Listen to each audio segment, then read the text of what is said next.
Hey everyone, so I attended the DDO and Lotro Players Meetup, which was this past Friday, August 3rd, in Indianapolis, just a few blocks away from Gen Con. And while I was there, DDO's executive producer, Severlin, and DDO's community manager, Cordovan, were nice enough to do an interview with me. So I'm going to play that interview now. It's about 10 minutes long, and after it's over, stick around and I'll talk about it. We'll talk about all the new stuff they announced because there's a lot in there. So enjoy.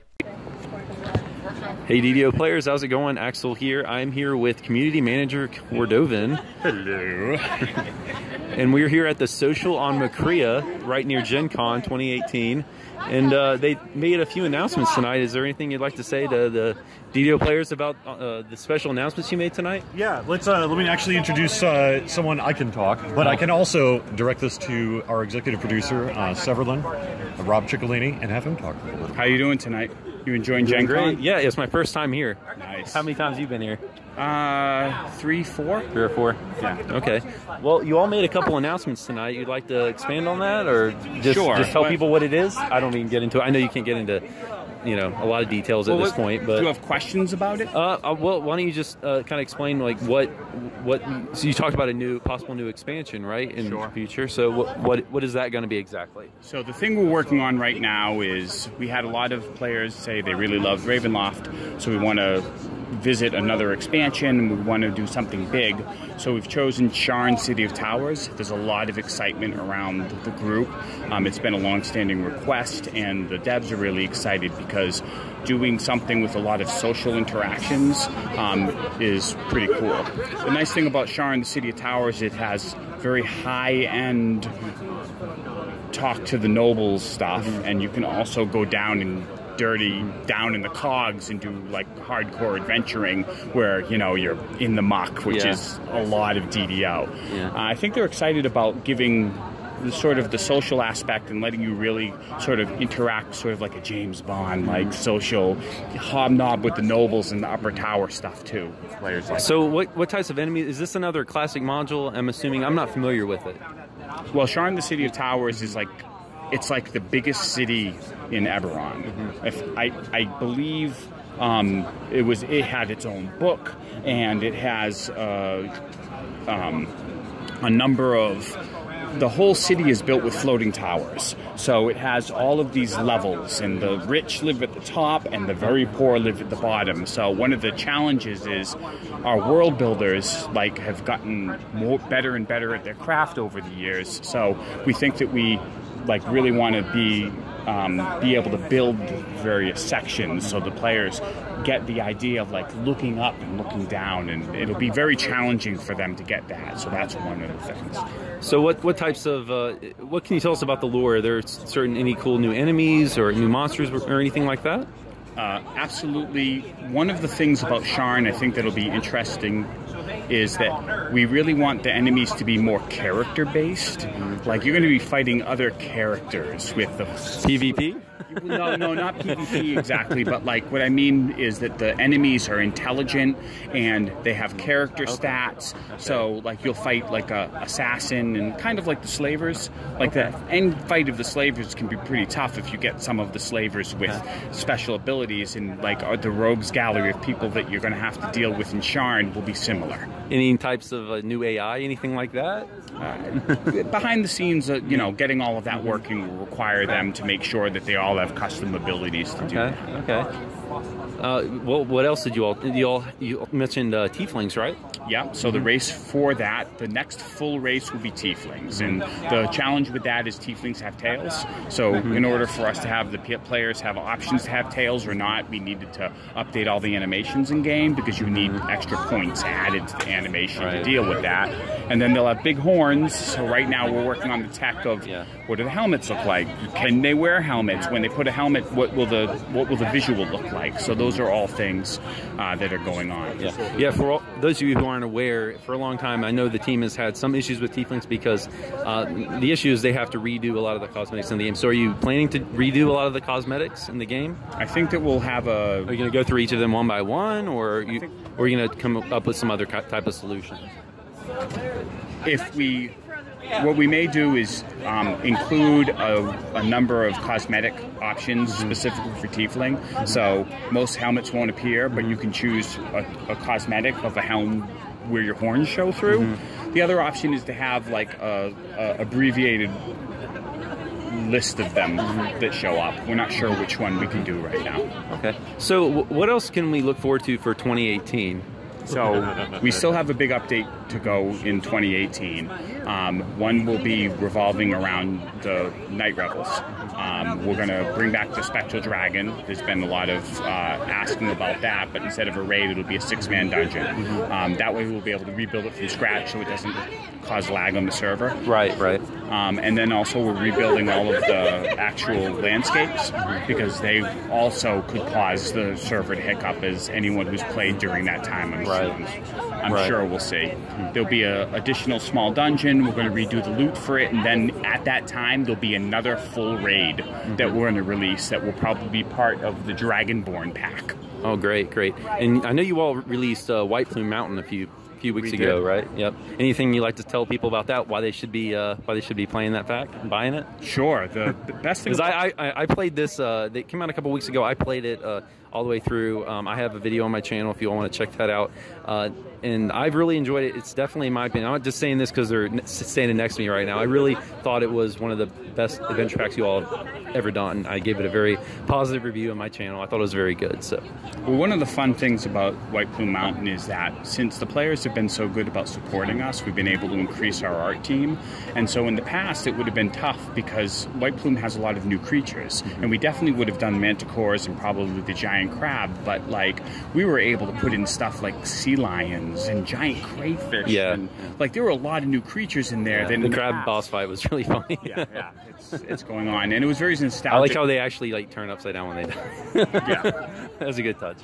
It was very nostalgic for me because like I remember the module and playing through it. I thought was very true to the zaniness of the module. Well, I like the idea of you all introducing more classic modules because I think that, of course, the pen and paper players are going to really like that, and then the new players, they're going to like anything that's new, right? So it's kind of a win-win. I would add, this is a Cordovan on White Plume Mountain too, that when we look at classic packs, we look for things that aren't just kind of awesome bits of D&D nostalgia and D&D adventure, but also things that fit really well into DDO. And when you look at White Plume Mountain as a bit of a gauntlet in some ways, it's a challenge, to go into the Wizard's Tower and find the secret weapons and all that sort of thing. It fits so well into DDO, and I think that's part of what you're It does. Yeah, it does. And I'll be honest with you, like, part of the impetus of putting in sentient weapons was so that we could do Black Razor Whelm and Wave eventually. You know what I mean? So that brought it. But I agree with you on the classic packs. Like it's just a good idea all around for everybody. Yeah. So we want as long as you get the okay from Wizards of the Coast. Yeah. Make him commit to the next 6 classic packs right now. No, you all think that? Well, we'll see more of that in the future. Yeah. Well, we definitely I know a number of artists are lovers of dinosaurs. So one of the things we're thinking about is Isle of Dread because it has dinosaurs in it. So we'll see if we can do that once Sharn is out. Okay. So for those of you all who don't know, the Social Mercria here next to Gen Con, this is the first official meetup they've had, but they've had meetups here, not unofficial ones, I think, for how long has it been? How many years? For Social on McCree, we actually discovered this place last year when we were looking for a place just for a bunch of DDO and Lotra players to hang out. Right. It just made a lot of sense for what we were trying to do this year. There have been a couple of official meetups at Gen Con, but it's been a long time. I recall personally before I was hired at Turbine then, there was one in 2007, one in 2008, and I believe at the time Turbine was actually at the exhibit hall in 2008. And we've been here one other time as well. It was 2012, 2013, something like that. And so we did something then as well. But we've always pretty much, if I wasn't doing it, or say Lessa wasn't some of the players would probably do it. Or CDBD the third wasn't doing it. We have had a Friday night gathering for buffs at Gen Con pretty much since 2000. Well, it was nice for you all to make it official and actually reserve the bar for the night. So is there anything else you'd like to tell the players who might be listening to this on YouTube? I think there's another surprise coming in the fall that will be very exciting to the players, and I don't want to commit to it because we're not quite done the tech yet. Yeah, I understand. Yeah, there's something I know next year as well that I can't talk about. Okay. But I'll try to subtly hint about it on the live stream on my Wednesday noon show on DDO stream at some point here in the future. Okay, well, I want to thank Severlin and Cordovan for doing this interview with us, and yeah, thank you guys. Yeah, thank you. Yep, thank you all. Thanks. Yeah, thanks. I appreciate it. Okay, so the developers weren't lying when they said they had a special thing to announce, and not just one special thing. They had a lot of special things they announced, and other things which they went into that they weren't committing to, but they did mention they want to do.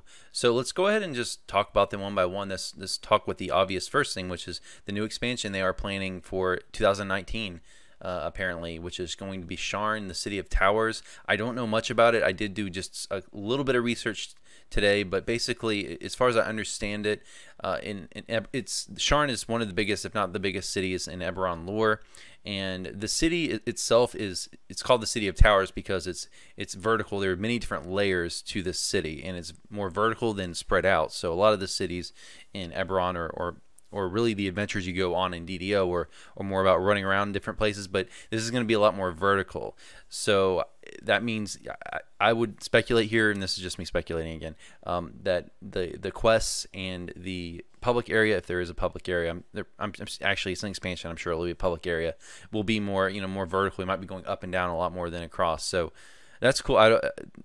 Severlin did mention that he felt his world builders, so the devs working the game, had kind of gotten good enough at doing that they could build this kind of map and make it work well. So that's cool. I'm looking forward to it. Hopefully it'll be good. I mean, their last couple expansions, I mean, this past one, Ravenloft, was amazing, and Menace of the Underdark was amazing. Shadowfell was okay, but at least their last expansion, Ravenloft, was amazing and totally worth the money. So I'm all down for them doing another expansion. Some VIPs might be like, ugh, I don't want to pay for another expansion. What do I pay my VIP subscription for? But they get a really good response to their expansions. They need to make money, guys. And I think it's really cool and really fair considering to pay them for the expansions, considering the quality they put into, like especially Ravenloft. That it is an extremely well done expansion and totally worth the money and totally fair. So I'm really willing to support them again, and I look forward to it because at least with Ravenloft this past year, we saw the extra money you have to shell out for the expansion was totally worth it, because in Ravenloft they went above and beyond what they do for an adventure pack.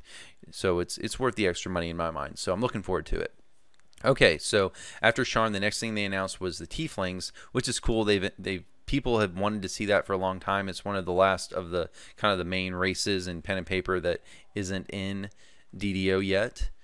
And for a long time, they've been held up with that race because, as Severlin kind of talked about in the interview, and I asked him about in the interview, is that Tiefling has an issue with, to make it correct lore-wise, they have to put in tails.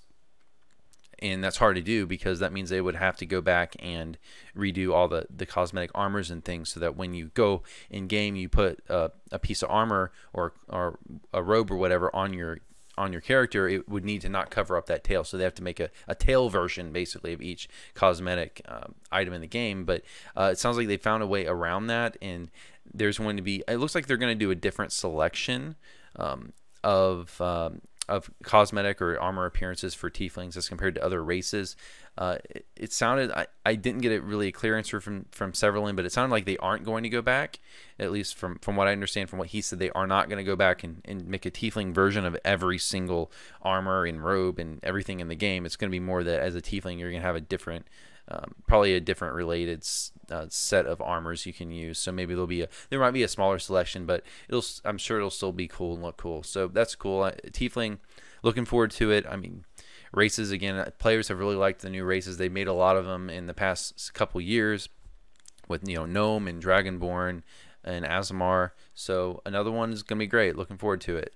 After that, the next thing they mentioned was Spectral Dragon is going to come back as part of the Halloween event. So for those of you all who aren't aware, in the past, a few years ago, they had a Spectral Dragon raid, so a 12-man raid as a part of Maybar, and they took that out a couple years ago basically because of performance issues. It was causing the servers to lag, as Severlin kind of explained in the interview. So they're going to make a new 6-man version of it. So that's cool. You know, and a lot of nostalgia for the older DDO players who've really liked that event in the past. I ran the Spectral Dragon quite a bit back in the day, and that's always been my favorite event is the Halloween event. So I'm really looking forward to that. And I haven't run Maybar the past last year. I didn't run it, but with this coming back, I'm definitely going to check it out this year. So that's cool. Next, let's see. They mentioned for 2018 there's going to be another big update around Maybar. That's awesome. So the update's going to be centered around Maybar, so we'll see what else comes with that. And one thing he did mention, and I don't think Severlin mentioned this in the other interviews he did at Gen Con, but he did mention it with me, the Isle of Dread. So that's something they want to do. Now, to be clear, this was not something that they committed to. Definitely not. It's just something they're considering doing, and it sounds like they want to do. So that's awesome. That involves fighting dinosaurs and things, as Severlin kind of explained. So that's freaking awesome. I would love to fight dinosaurs. So I'm really looking forward to that. And they then mentioned a few other surprises. So there's going to be other things that we'll see in the fall. And then I think Cordovan mentioned something in 2019 as well that they're not quite ready to announce, but he did say that he's going to hint at it. So yeah, it looks really cool. If there's anyone out there that thinks that DDO is it's an old game and it's slowing down, definitely not the case. If anything, it's going into a higher gear with this past year. When we saw more in this past year than I think we've seen in the past several years, as far as in like 17 and 16, as far as development, and it looks like it's only going to keep going.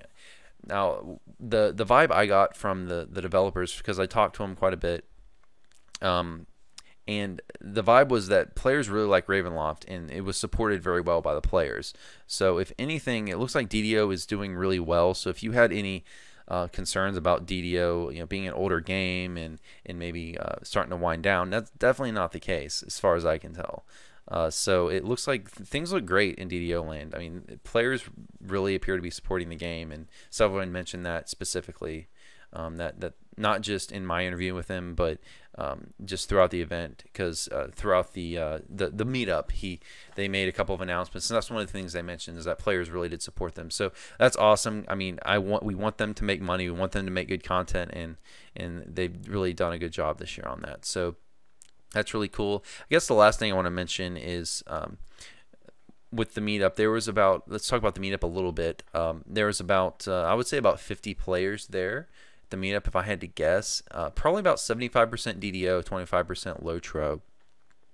And I talked to a lot of the different community people were there. Like I talked to Draculetta from DDO Players News. I talked to Lessa and Even Note from the Damsel of DDO. So there was, and then I talked to all kinds of different players. It was a really cool experience. If they do it next year, you all should make it out. It was a fun time. If nothing else, it could give you another excuse to go out to Indy for Gen Con. So yeah, I guess I want to finish up with just saying thanks to Severlin and Cordovan for doing the interview. Both were really cool dudes. I talked to, again, like I mentioned, I talked to Severlin and Cordovan and Tolero, and they're all really cool people. And it was really cool of them to rent the bar out for this meetup, and just all around great people. And yeah, it was just a fun time. So guys, yeah, that's gonna be it for this video. I hope you enjoyed, and I will probably do more videos on this stuff as we get more information. But yeah, I will see you all in the next video. Take care.